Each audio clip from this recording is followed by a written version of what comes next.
할렐루야.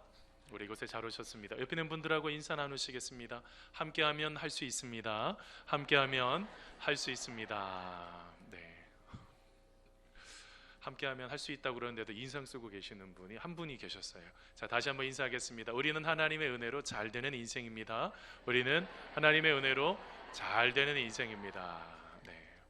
여러분 잘 될 줄 믿습니다. 우리 하나님의 은혜로 살아가는 거예요. 여러분 하나님의 은혜로 우리의 삶을 아름답게 세워가시는 여러분 귀한 분들 되시기를 간절히 축원합니다. 여러분 얼마 전에 한국 바둑의 전설이라고 할 수 있는 이세돌 구단이 있습니다. 이세돌 구단이 은퇴를 선언했습니다. 이제 한국에서 만든 알파고 같은 여러분 그런 것을 가지고 이제 마지막 이제 대국을 앞두고 있는데요. 여러분 이창호 씨, 어떻게 보면 이세돌 씨도 참 좋아하지만 저는 이창호 구단도 참 좋아합니다. 여러분 이창호 구단이요 16살에 어떻게 보면 세상에 어떻게 보면 정상의 자리를 차지했죠. 한국하고 일본하고 중국하고 여러분 이곳에서 대국을 펼쳐서 아주 좋은 결과를 냈던 바로 이 이창호 구단이 있습니다. 여러분 이 이창호 구단이요 어떻게 보면 고수 중에 고수인데요. 이분의 특징이 뭐냐면 묘수를 적게 사용한다는 것입니다. 여러분 묘수가 뭐예요? 저도 정확하게 잘 몰라서 찾아보니까 묘수라는 게 뭐냐면 바둑에서 수가 나지 않을 곳에 아주 절묘한 수를 두는 거, 이게 묘수라는 것입니다. 도대체 상상을 못했던 그곳에 딱 그 바둑 알을 딱 두면서 전세가 역전이 되는 바로 이런 놀라운 것이 이제 묘수죠. 그래서 여러분 이게 또 이 묘수를 통해서 공경에서 벗어나거나 승리하기도 하고 또한 이렇게 전세를 역전하기도 하는데요. 그래서 어느 날 기자가 묻습니다. 이게 지금 바둑의 스타일이 조금 달라서 이 묘수가 있는 것이 아니라 이게 묘수도 있긴 있겠죠. 그렇지만 이게 조금 다른 사람들과 좀 달라서 질문을 했습니다. 그랬더니 이창호 씨가 바둑 스타일에 대해서 자기는 이렇다는 거죠. 저는요 묘수를 두려고 하지 않습니다. 기자가 다시 묻습니다. 아니 왜죠? 묘수는 이길 확률이 가장 높은 방법이잖아요. 그러자 이창호 씨가 이렇게 대답했다고 합니다. 저는 모든 대국에서 51%의 효율만 추구합니다 라고 했다는 거예요. 여러분 질문하려고 합니다. 51%의 효율과 100%의 묘수 둘 중에서 어떤 게 이길까요? 여러분 어떤 게 진짜 이길까요? 거부하셔도 괜찮습니다. 대답 안 하셔도 상관없는데 여러분 이게 그 묘수라는 게 여러분 매번 생각이 날까요? 이게 그래서 그게 문제라는 거예요. 여러분 51%의 효율이라는 것은 지금 자기가 바둑 한 집 하나를 딱 놓으면서 거기에서 생각을 하게 되는 거죠. 어떻게 이것을 통해서 이것을 어떤 길로 어떤 것을 통해서 이것을 승리할 수 있을까에 대한 것. 그래서 가장 중요한 게 뭐냐면 바로 차곡차곡 하나씩 쌓아서 그것을 이기는 게 더 좋다는 거예요. 왜냐하면 묘수 한 번을 딱 뒀을 때 자만하게 된다는 것입니다. 이 사람이 좀 당황하고 있네? 이거 굉장한 것인가 보다 하면서 어떻게 할까요? 그 묘수를 통해서 상대방이 긴장을 하면 쾌감을 느끼게 되는 거예요. 하면서 이길 것 같다. 그런데 그럴까요? 조금 지나면 그걸 방어해서 그것을 또 여러분 반대로 여러분 감정이 묘수 때문에 감정이 흐트러지는 그런 일들이 일어나서 자기는 51%의 효율만 추구한다는 것입니다. 저는 그 글을 보면서 그런 생각을 해보게 됐습니다. 그게 바로 신앙생활이구나. 여러분 우리는 신앙생활을 한다고 하면서 바둑 하나를 하나씩 놓는 것처럼 이것을 일상의 삶 속에 최선을 다해서 살지 못하는 순간이 너무 많습니다. 지금 드려지는 이 예배도 우리가 그냥 단순하게 할 수 있는 게 아닙니다. 이 예배도 바둑의 한 알과 똑같은 것입니다. 이것이 있어야지 되는 것이고 그 다음에 더 나아가서 하나님 앞에 기도하고 말씀도 읽으면서 내 인생의 모든 것들을 하나하나 차곡차곡 그 모든 것들을 쌓아가야 된다는 것입니다. 갑자기 인생의 어떤 일확천금을 꿈꾸면서 마치 그런 것이 될 것이라고 생각하는 것들을 먼저 내려놓고 그 결과는 우리가 하는 게 아니지 않습니까? 지금 인생의 삶의 하나하나에 이 한 돌 한 돌을 최선을 다해서 놓아야지 된다는 것입니다. 그렇게 될 때 우리 인생의 진정한 성숙이 나타나기 시작하는 것이고 그것을 통해서 하나님의 사람이 될 수가 있는 것입니다. 기도도 마찬가지입니다. 여러분 기도 중에서도요 고수 중에 고수가 있습니다. 그분들의 특징이 뭔지 아십니까? 얼마나 기도에 깊이 들어가는지 몰라요. 단순하게 내 필요를 요구하는 그것을 넘어서서 아주 기도가 깊이 들어가시는 분들이 계세요. 여러분, 그분들의 특징이 뭘까요? 처음부터 그렇게 기도를 잘했을까요? 아니요. 여러분, 어린아이들도요, 걸으려고 하면 내가 이렇게 해서 팔을 좀 힘을 좀 딛고 내가 좀 일어나서 발에다가 좀 힘을 기르고 약 한 45%로 기울기로 해서 내가 일어나야지, 이거 다 배우고 할까요? 아니요. 3,000번 4,000번 넘어지는 것입니다. 넘어짐을 통해서 걷는 것을 배우는 것입니다. 이것을 자꾸 놓쳐버리면 기도에도 마치 이론적으로만 배우려고 하시는 분들이 있습니다. 머리적으로 이렇게 기도하는 것이고 이렇게 기도하면 무엇인가가 나타나는 것이고, 이론적으로 기도를 다 배우고 나서 기도를 하지 않는다고 한다면 그건 기도를 안 하는 것입니다. 그럼 능력을 경험할 수가 없는 것이죠. 여러분, 기도라는 것이 여러분 다 배운 후에 하는 것이 아닙니다. 여러분, 존 체프만이라는 분이 이런 말을 했습니다. 기도를 배우는 유일한 길은 기도하는 것이며, 그 뒤에 한번 따라해서 보세요. 기도를 잘하는 가장 좋은 방법은 어떻게 하는 거라 그럴까요? 기도를 많이 하는 것이다. 기도를 가장 잘하는 방법은 기도를 오래 하시는 것입니다.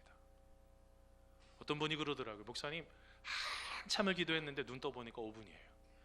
또 한참을 기도했는데 2분밖에 안 지났어요. 그래서 벌떡 일어나서 집에 갔습니다. 이렇게 하시는 분들이 계시더라고요.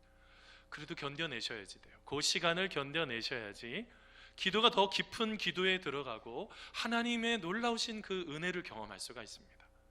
오늘 말씀에도 예수님께서 제자들에게 주기도문에 대해서 가르쳐 주시고 난 이후에 예수님께서 기도를 어떻게 해야 되는지 주님이 지금 가르쳐 주고 계십니다. 한 예를 들고 있는데 이 예를 통해서 우리의 인생의 기도의 고수로 어떻게 거듭날 수 있는지 한번 알아가는 시간 되기를 바랍니다. 먼저는요, 여러분 기도의 고수가 되려면요, 한번 따라해서 보세요. 간절함이 있어야 됩니다. 여러분, 간절함이 있어야지 돼요. 내가 이것을 이기려면, 내가 원하는 것이 있으면 뭐가 있어야 된다고요? 간절함이 있어야 돼요. 이 간절함을 놓치면 실제로 여러분 이게 첫 문을 여는 과정이라고, 이제 막 문을 여는 거예요.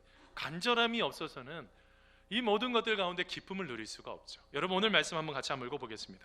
누가복음 11장 5절에서 6절까지 말씀인데요, 여러분 같이 한번 읽어보겠습니다. 또 이르시되, 같이 읽습니다. 시작.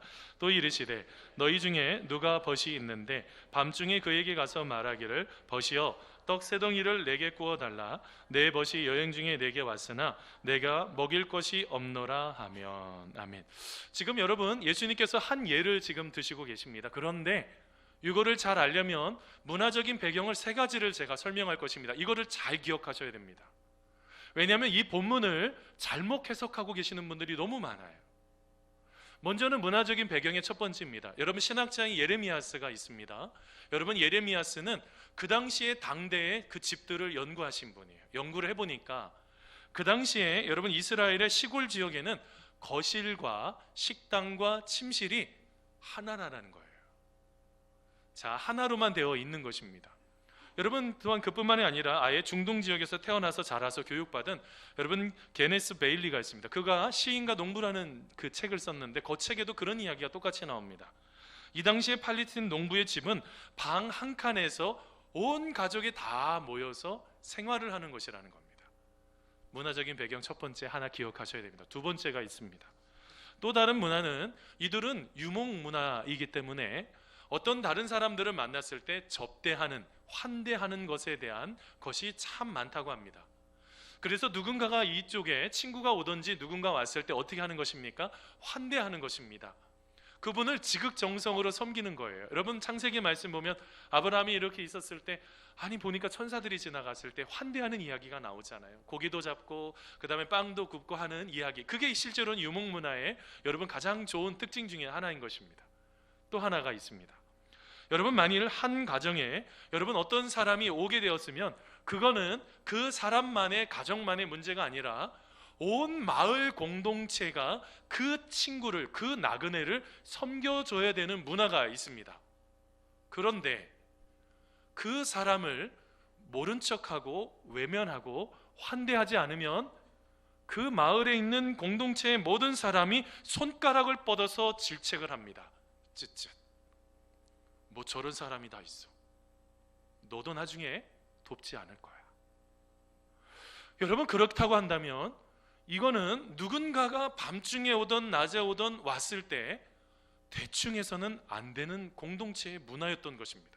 오늘 말씀에도 누가 공동체 안에 지금 이 편지를 의사 누가가 편지를 보내면서 지금 말하고 있는 핵심이 무엇입니까?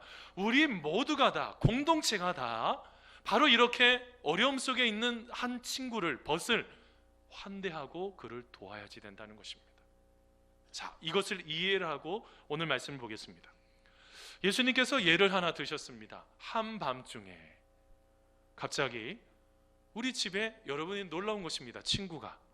예를 들면 여러분의 집에 1시쯤 됐는데 한 방에 앉아서 어떤 사람은 뭐 옷도 벗고 주무시는 분도 계시지 않겠어요? 아주 편안한 상태로 잠을 주무시는 것입니다. 언제든지 지금 상태로 옷을 입고 잠을 자지는 않습니다.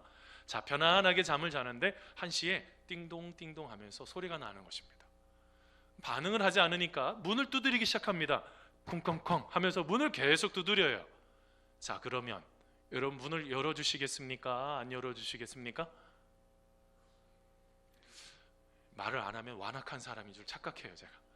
여러분 문을 열어주실 거예요? 안 열어주실 거예요? 1시에 열어주시겠다고요? 제가 그쯤에 한번 가보겠습니다. 그게 쉬울까요?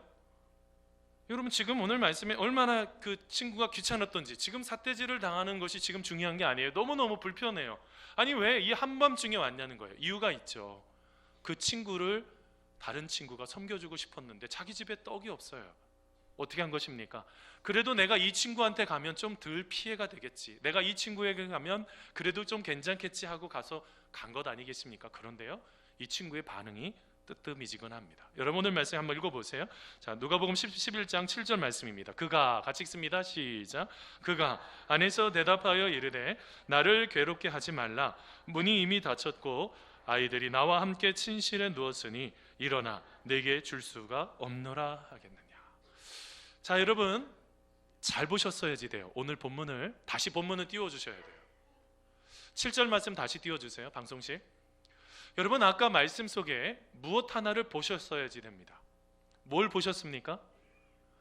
여러분, 그 말씀 속에 아이와 내가 침실에 누웠으니 일어나 내게 줄 수가 없다, 이걸로 끝났나요?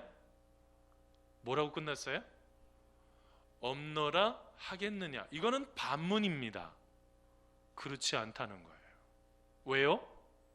그 당시 문화가, 같은 마을 공동체는 다른 사람이 왔을 때는, 그 친구가 왔을 때는 아무리 떡을 구한다고 할지라도 친구가 와서 떡을 구하고 있으니 당연히 문을 열어서 집을 환대해야지 되는 것입니다. 이거를 내가 못하겠다고 한다면 그 마을 공동체 안에 같이 있을 수가 없는 거예요. 자기 자신만 아는 이기적인 태도를 갖고는 그 공동체 안에 같이 있을 수가 없었던 것입니다. 그랬을 때 여러분, 그 친구가 일어나게 되었습니다. 벗 때문일까요? 자, 답을 한번 찾아보겠습니다. 8절입니다. 자, 8절 말씀 같이 한번 읽어보겠습니다. 내가, 같이 읽습니다. 시작. 내가 너희에게 말하노니 비록 벗됨으로 인하여서는 일어나서 주지 아니할지라도 그 간청함을 인하여 일어나 그 요구대로 주리라. 아멘. 벗 때문에 준 것입니까? 뭐 때문에 준 거예요? 그 간청함을 인하여. 여러분, 이 간청이라는 게요, 두 가지 의미가 있어요. 담대하다라는 뜻도 있고, 또 하나 한번 따라서 보세요. 뻔뻔스럽다. 여러분, 지금 어떻게 하고 있는 거예요? 아주 담대함으로 찾아갔고, 또 하나 어떻게 해요? 아주 뻔뻔하게 지금 무엇인가를 달라고 요청을 했다는 것입니다. 자, 그런데 때를 썼으니까 떡을 준 것입니까? 오늘 말씀을 계속 문화적인 배경에 관심을 두고 계속 말씀을 보셔야 돼요. 때를 써서 그 친구가 어쩔 수 없이 준 것입니까? 여러분, 오늘 말씀에 여러분, 이것은 마을의 예법이기 때문에 준 것입니다. 그 친구가 그것을 요청을 했을 때 때를 써서 준 것이 아니라 당연히 마을의 문화이기 때문에 그 떡 세 덩이를 준 것입니다. 여러분, 이 비유의 목적이 무엇인지 아십니까? 내가 하나님 앞에 무엇인가를 달라고 떼쓰면 주신다는 것을 말하는 것이 아닙니다. 내가 마치 내가 기도하면서 하나님의 뜻을 내 뜻으로 꺾으면서 하나님 내가 있는데 하나님 내 뜻으로 따라오세요, 이거를 말하는 것이 아닙니다. 오늘 기도의 핵심은 바로 하나님께서 우리의 기도를 들으시고, 이게 중요한 거예요. 하나님께서 우리의 기도를 들으시고 내어줄 수밖에 없는 하나님의 성품을 찬양하는 이야기입니다. 뭘 말하고 있습니까? 우리가 하고 있는 기도 가운데 무엇인가가 하나 더 나갔어야지 되는 기도가 있는 것입니다. 그게 뭘까요? 단순하게 나의 뜻을 찾는 것을 넘어서서 그 속에서 하나님의 뜻을 찾는 기도가 있었어야지 된다는 거예요. 왜냐하면 하나님께서는 그것을 주시기를 원하시는 성품이 있으시는 분이기 때문에요. 여러분, 예를 들어 보겠습니다. 병에 걸렸습니다. 아파요. 이제 몇 달 못 산대요. 여러분, 이 이야기를 들으면 뭘 해야 돼요? 당연히 기도해야지 되는 것입니다. 여러분, 오늘 말씀 8절에도 뭐라고 말합니까? 요구하는 대로 주시지 않겠느냐. 요구한다는 게 뭡니까? 영어 성경으로 보니까 necessary라는 단어 써요. 필요한 대로, 내가 지금 필요한 대로, 욕심을 부리기 위해서 달라는 게 아닙니다. 내가 필요한 대로 요청하면 하나님이 주시지 않겠느냐. 자, 그런데 여기에서 우리가 병이 낫기를 원하는 게 이게 필요한 거잖아요. 이게 당연히 기도하셔야 됩니다. 어떤 분은 질병에 걸렸는데도 기도를 안 하시는 분이 있어요. 그냥 알아서 되겠거니 생각을 하는, 보면서 너무너무 안쓰러워요. 자, 그런데 기도했습니다. 그 질병의 문제를 놓고 해결하기 위해서 기도했습니다. 그러고 나서 혹시 끝나지 않으셨습니까? 그 뒤에 하나님의 뜻을 찾는 기도가 하나가 더 붙었어야지 되는 것입니다. 그게 무엇입니까? 하나님이 저에게 질병을 주신 이유가 무엇입니까? 하나님께서 저에게 질병을 주신 이유가 무엇입니까? 하나님, 이것이 왜 저에게 고통이 되는지를 모르겠습니다. 하나님, 혹시 제가 저의 건강을 가지고 나 자신만을 위해서 살아갔던 것입니까? 하나님, 만일 제가 이것을 통해서, 이 질병을 통해서 누군가를 구원하시기 위하신 것입니까? 아니면 하나님, 이 질병을 통해서 저의 마음속에 무엇인가를 돌이키기를 원하시는 것이 있습니까? 라는 질문을 하나님 앞에 던지셨어야 돼요. 하나님의 뜻을 찾으셨어야 되는 것입니다. 그런데 우리의 기도는 주로 뭐에 함몰이 되냐면, 내가 원하는 것에만 몰두가 돼서 정작 그것을 주시는 하나님 아버지의 뜻을 몰라버리는 거예요. 주시는 하나님 아버지와 상관없는 삶을 살아가게 되는 거예요. 여러분, 오늘 말씀 바로 뒤에도, 붙는 9절 10절에 그래서 뭐라고 말하고 있는 것입니까? 예수님은 계속 구하고 찾고 두드리라고 하는데, 여러분 오늘 말씀 또 읽고 같이 또 더 해서 이야기 나누겠습니다. 여러분 오늘 말씀 9절에서 10절입니다. 같이 한번 읽어보겠습니다. 구하라, 같이 읽습니다. 시작. 구하라, 그러면 너희에게 주실 것이요, 찾으라, 그러면 찾아낼 것이요, 문을 두드리라, 그러면 너희에게 열릴 것이니 구하는 이마다 받을 것이요, 찾는 이는 찾아낼 것이요, 두드리는 이에게는 열릴 것이니라. 아멘. 근데 여러분, 지금 제가 세 가지 다 하나씩 빨간 표시를 해놨습니다. 구하라, 뭐를 구하는 것입니까? 하나님의 도움을 요청하는 기도입니다. 하나님 도와주십시오. 제가 어리석습니다. 하나님 도와주십시오. 도와주셔야 되겠습니다. 도움을 구하는 기도입니다. 두 번째, 찾으라. 찾는 것은 무엇을 찾는 걸까요? 나의 뜻이요? 아니요. 하나님의 뜻을 찾는 것입니다. 세 번째, 문을 두드리라고 말씀하셨습니다. 이건 뭘 말하고 있는 것일까요? 하나님의 임재와 축복 속으로 들어가기 위해서 하늘의 문을 두드리는 것입니다. 내가 원하는 것만 자꾸 달라고 하는 것이 아니라, 지금 오늘 말씀의 전체를 보니 하나님을 구하는 것이 기도라는 것이에요. 우리의 기도의 방향성을 좀 바꿔야지 된다는 것입니다. 우리의 모든 것들 가운데 여러분이 간청하는 기도는요, 하나님을 구하는 것입니다. 여러분, 하나님을 구하게 될 때 어떻게 될까요? 우리의 삶 속에 그 기도를 들으시고 우리가 하나님을 찾고 또 찾고 또 찾다 보니 하나님께서 그 기도를 들으시고 어떻게 한다고요? 우리의 기도를 들어주시고도 남음이 있는 성품을 가지고 계신 하나님이시라는 거예요. 또 먹줄 사람은 생각을 안 하고 있는데 김치국부터 먼저 마시면 안 된다고요. 먼저 누구를 찾아야 된다고요? 하나님의 뜻을 찾는 우리가 되기를 여러분 간절히 소원합니다. 여러분 두 번째로 봐야 되는 것이 있어요. 여러분 기도의 고수가 되려면 하나님 아버지의 마음을 알고 기도하셔야지 됩니다. 이제는요, 자, 두 번째 누가복음 여러분 11장 11절 12절입니다. 여러분 말씀 같이 한번 읽어보겠습니다. 오늘 본문입니다. 너희 중에 여러분 같이 한번 방송실 말씀 띄워주세요. 같이 읽겠습니다. 시작. 너희 중에 아버지 된 자로서 누가 아들이 생선을 달라 하는데 생선 대신 뱀을 주며 알을 달라 하는데 전갈을 주겠느냐. 아멘. 여러분 오늘 말씀은 잘 보셔야 됩니다. 주기도문을 가르쳐 주시고 하나님 아버지, 하나님을 지금 찾으라고 하시면서 그 뒤에 바로 붙은 게 뭐예요? 아버지와 아들의 관계라는 거예요. 예전에 외국에서 만든 한 영화 그 광고 CF를 봤습니다. 광고 내용이 이런 것입니다. 아버지하고 아들이요 등산을 하게 되는 거예요. 이게 등산을 쭉 하고 올라가다가 아버지는 이상하게 조금 뒤로 쳐져요. 아들이 조금씩 이렇게 빨리 가더라고요. 아들이 가끔씩 뒤로 보지만 아들이 어찌됐든 더 빨리 올라가는 거예요.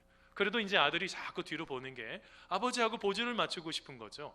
그러면서 이 사람이 그런 생각을 했습니다. 아버지와 걸을 땐 천천히 걷는다. 아버지가 따라오지 못하기 때문이다. 이렇게 아들이 생각을 했어요. 그러면서 이제 아들이 자꾸 뒤로 돌아보는 거죠. 자, 그런데 그 뒤에 따라오는 아버지의 마음은 달랐습니다. 아버지의 생각은 이러했습니다. 아들과 걸을 땐 천천히 걷는다. 아들과 오래 같이 걷고 싶기 때문이다. 아버지의 마음은요, 아들하고 오래 걷고 싶은 거예요. 근데 아들은 그렇게 생각하죠. 아버지가 힘이 떨어져서 저런가 보다. 기도가 그러할 때도 있다는 거예요. 우리가 하나님 아버지의 마음을 헤아리지 않고 무엇인가에 자꾸 집중해서 그 문제와 그것을 해결해야 되는 그것에 자꾸 집중하다가 정작 하나님 아버지의 마음을 놓쳐버리는 경우가 너무 많이 있다는 것입니다. 여러분 예수님께서 주기도문에 가르쳐 주셨죠. 하늘에 계신 우리 아버지요, 아버지, 하나님 아버지를 여러분 생각하면서 하나님 아버지의 그 임재하심 속에 우리가 우리의 일용할 양식을 구하는 거고 사람과의 잘못된 관계의 회복을 위해서 기도하는 거고 우리의 시험에 들지 않도록 악에 빠지지 않도록 기도하는 거죠. 근데 정작 하나님 아버지에 대한 그 마음 없이 우리가 하고 싶은 이야기만 쏟아놓는다고 한다면 하나님 아버지의 마음이 어떠할 것이냐는 거예요. 오늘 말씀해 보니까요, 하나님은 악한 자라도 아니 좋은 것을 주실 줄 그렇게 주시는 분이신데 왜 하나님 아버지를 아버지로 대하고 있지 못하느냐라고 지금 질문하고 있는 거예요. 여러분 이렇게 하나님 아버지를 만나는 게 우리 인생에 가장 중요하다는 것입니다. 제가 얼마 전에 여러분 어떤 글을 보고 좀 충격을 받았어요. UPI 통신의 종교부 기자인 루이스 카셀이 있습니다. 그분이 여러분 썼던 칼럼 중에 잘못된 기도 교육이 자녀를 무신론자로 만든다라는 칼럼에 보고 깜짝 놀랐습니다. 그럼 내용은 이러했습니다. 어려서부터 자녀에게 아무 것이든지 무엇이든지 기도하면 이루어진다, 이것을 가르친 부모님이 계셨습니다. 그 아이가요 기도하기 시작했습니다. 뭘 위해서 기도했냐면 자전거가 필요한 거예요. 그래서 자전거를 달라고 하나님 앞에 기도하기 시작했습니다. 어느 날 그 이야기를 엄마가 들은 거예요. 그래서 어떻게 했을까요? 자전거를 득달과 같이 사다가 줬습니다. 이 아이가 너무너무 신이 났습니다. 와, 기도하면 응답받네. 이것을 이제 알기 시작한 것입니다. 어느 날부터 계속적으로 무엇인가가 필요하면 기도하기 시작했습니다. 원하는 대로 계속 엄마 아빠가 사주기 시작했습니다. 그 뒤에가 문제입니다. 이제는 엄마 아빠가 사줄 수 없는 것을 넘어서기 시작했습니다. 사줄 수 있는 것을 넘어서 버렸습니다. 그럼 못 사주기 시작했습니다. 이 아이가 예를 들면 명문대를 가고 싶어 했습니다. 자기 실력은 그만큼 안 되는데 아무리 기도해도 안 되는 것입니다. 누군가가 좋은 관계를 만들고 싶습니다. 하나님 앞에 기도했습니다. 안 됩니다. 도리어 관계가 흐트러져 버렸습니다. 누구를 사랑했습니다. 누구를 사랑했는데 그 사람과 관계가 완전히 깨어져 버렸습니다. 그러면서 이렇게 생각합니다. 하나님은 나를 사랑하시지 않는다. 결론적으로 어떻게 된 것입니까? 이 아이가 하나님을 인격적으로 만나지 못하게 부모님들이 만들어 버리신 거예요. 아이가 인격적으로 하나님을 만났어야 되는 것입니다. 무조건적으로 내가 원한다고 하나님이 다 주실까요? 어린 아이에게 2살짜리, 3살짜리 아이에게 칼을 쥐어 주실 수 있으십니까? 자기를 해야 할 수도 있어요. 남도 해야 할 수 있어요. 그거를 어떻게 줍니까? 원한다고.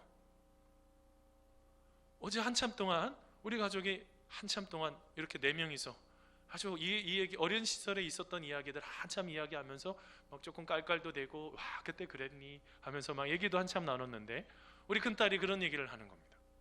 자기가 너무너무 기뻤던 적이 있다는 거예요. 그 뭔 얘기인가 이렇게 자세히 듣다 보니 자기가 하나님 앞에 기도했다는 거예요. 핸드폰을 좀 사달라고.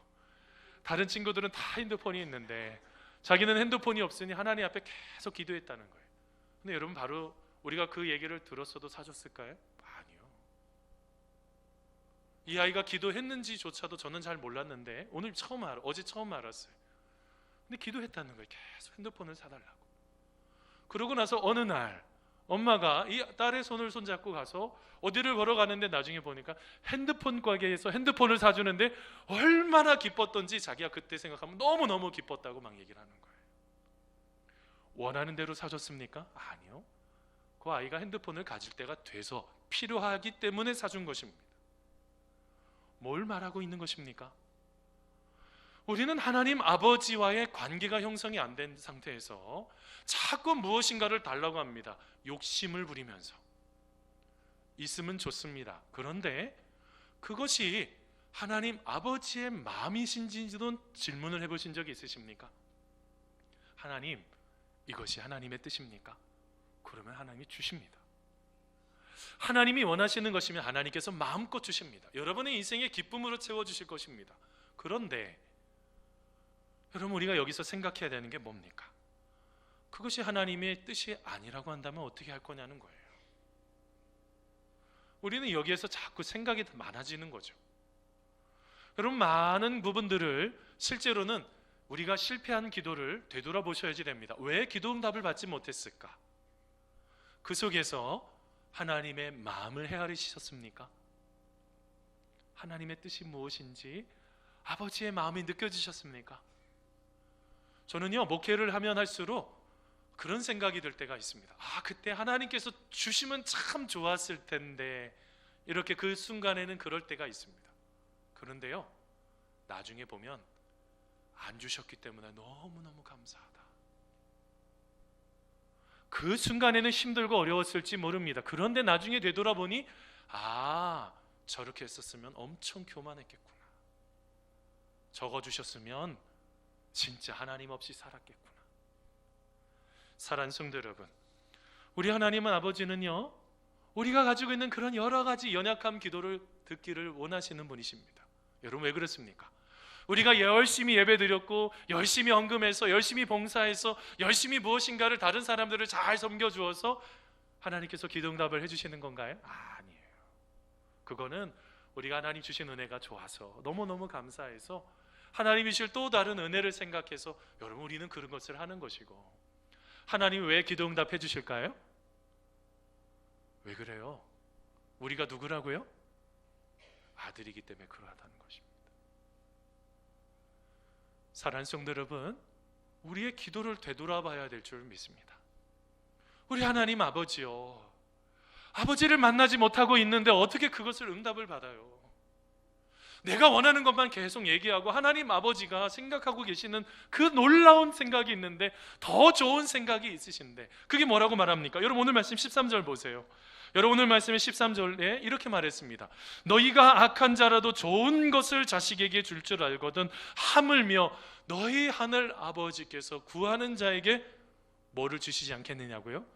성령을 주시지 않겠느냐. 여러분, 오늘 말씀과 여러분 병행구절인 마태복음 7장 11절 말씀입니다. 여러분, 같이 한번 읽어보겠습니다. 너희가, 같이 읽습니다. 시작. 너희가 악한 자라도 좋은 것으로 자식에게 줄 줄 알거든 하물며 하늘에 계신 너희 아버지께서 구하는 자에게 좋은 것으로 주시지 않겠느냐. 여러분, 하나님이 뭐 한대요? 기도하는 자에게 좋은 것을 주신대요? 나쁜 것을 주신대요? 좋은 것을 주신다는 게 믿어지십니까?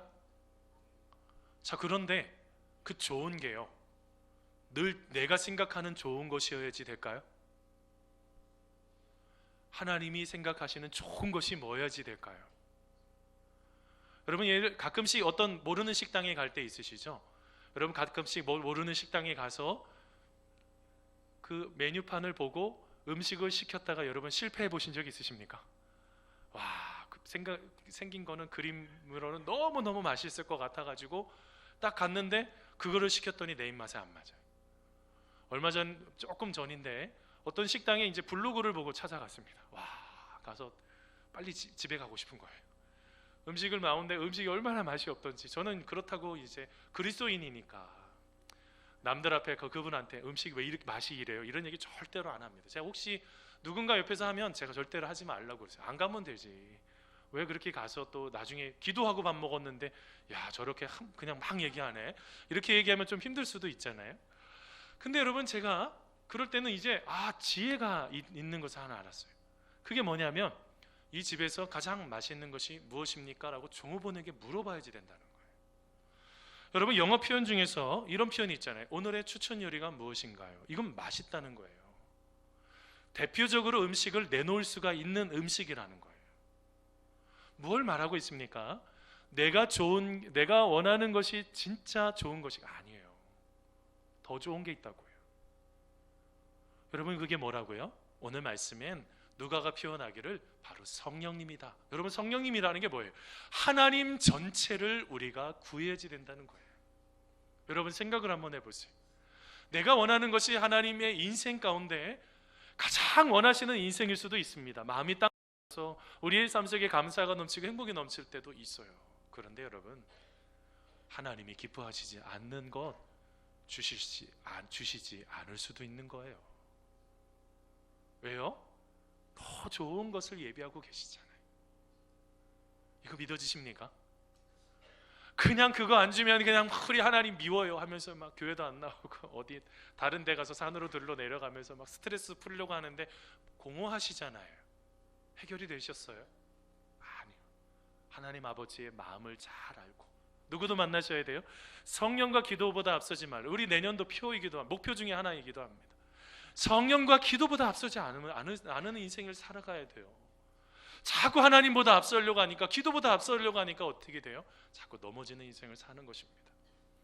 사랑하는 성도 여러분, 성령님은요 우리 안속에, 우리 가운데 역사하셔서 우리의 연약함을 아주 긍휼히 여겨주시는 분이세요. 그래서 어떤 분은요 성령님을 어머님처럼 표현하더라고요. 모성애가 있으신 분이에요. 꼭 안아주시는 분이에요. 한 주간의 삶 속에 좌절되고 실패하고 넘어졌던 그 모든 것 속에 다시 안아주시고, 그리고 우리의 삶 속에 공허한 거예요. 열심히 무엇인가 해놓고 아무것도 마음속에 남는 게 없는 것 같아요. 근데 여러분, 성령님은요 그 공허함을요 다 여러분 채워주시는, 우리 그 모든 것을 채우고도 남음이 있는 바로 우리 하나님이시라고요.